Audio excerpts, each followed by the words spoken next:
What are you working on now in your own research and work? I just finished a book that's about what I'm calling humane war. It's about how we had this torture debate after 9/11, but unlike after My Lai, we didn't end that war. We actually just made it humane and continued it endlessly and forever. And so it's about the rise of drones and special forces, about the continuities you see between the later years after the torture debate of George W. Bush's war on terror and then Barack Obama's and indeed Donald Trump's war on terror.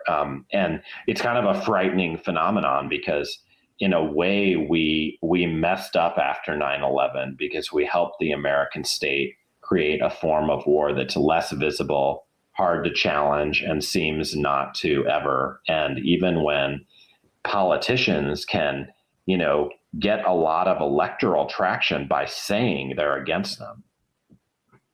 Right. So that's out in a year. Oh, great. Hopefully the world is still around then. If there are printing presses and Barack Obama hasn't used all the ink. Yeah. I mean, that's his memoir. That's you guys should maybe you guys could go on a book tour together. Oh, absolutely. I can ride in the at the end of the caravan. And Humane War, you called it?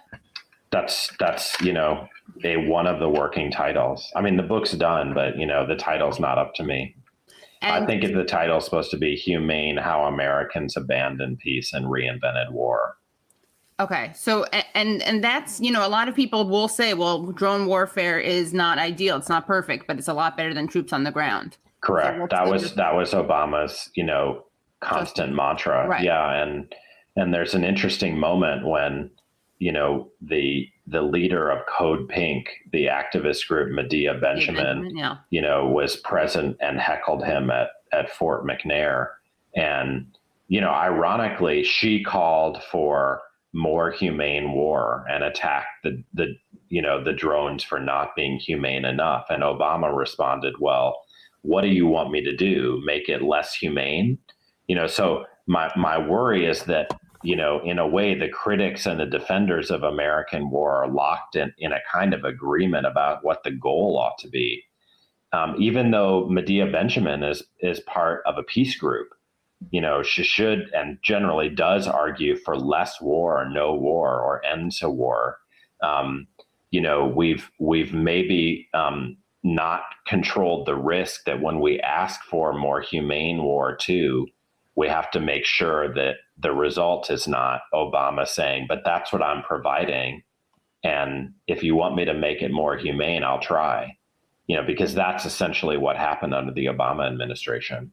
But, I'm not saying that we should have brutal war, but I'm saying, you shouldn't focus so much on torture and so forth to the exclusion of the fact of the war.